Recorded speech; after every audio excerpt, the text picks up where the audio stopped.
Há músicas que ouvimos e há músicas que continuam ouvindo a nossa vida.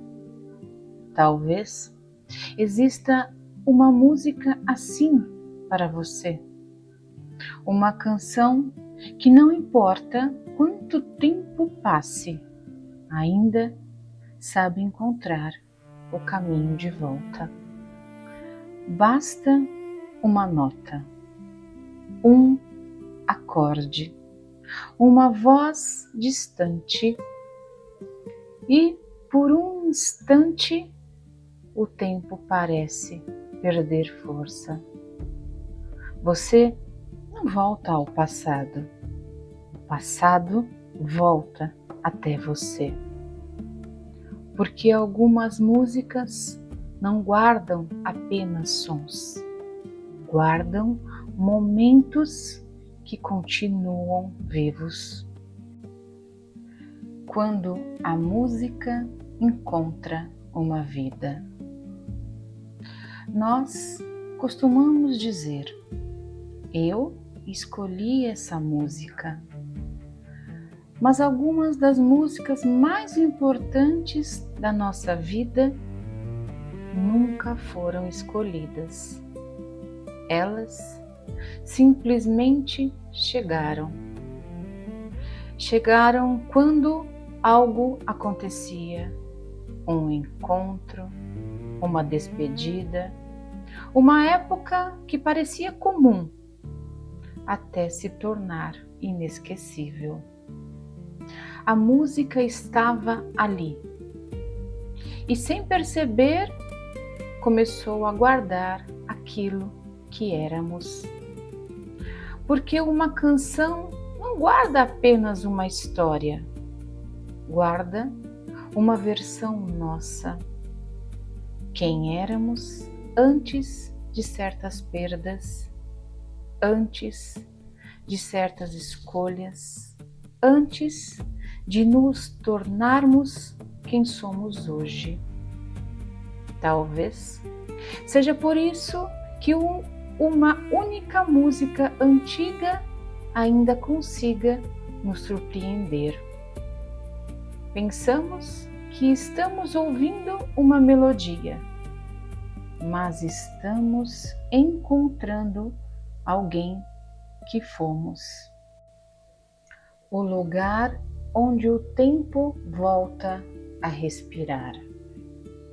Durante muito tempo, imaginamos a memória como um lugar onde o passado permanece guardado.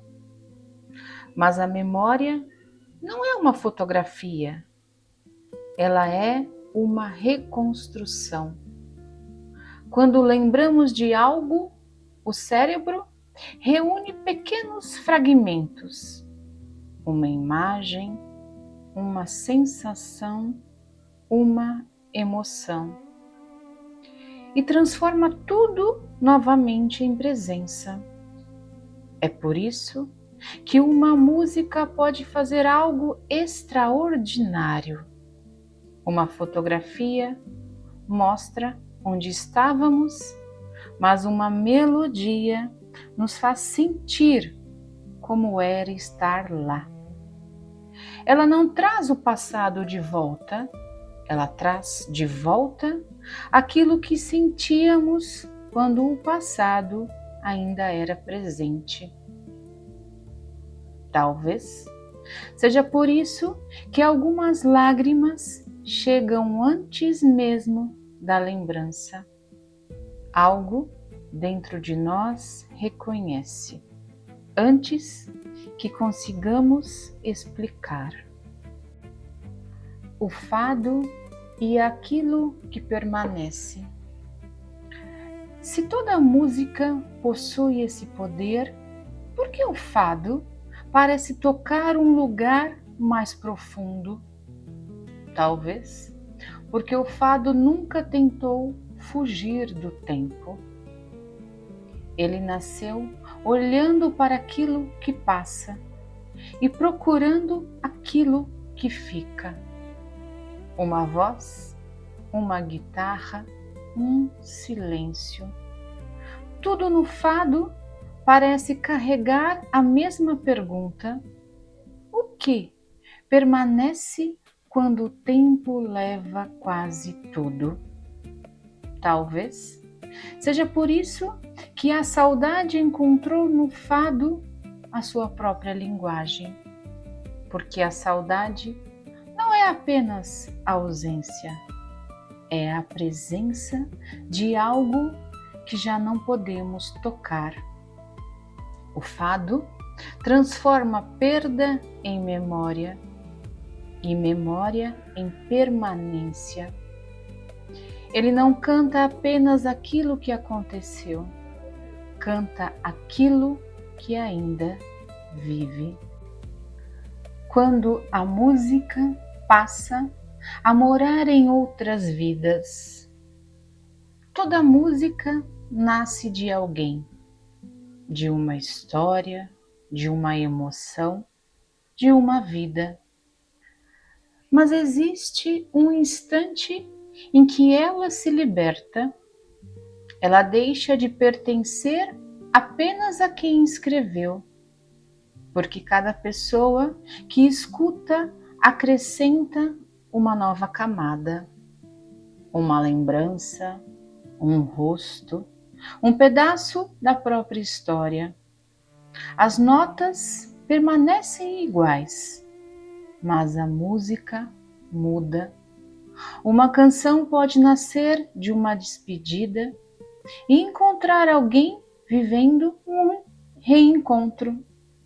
Pode nascer em uma época e continuar falando com pessoas que ainda nem existiam.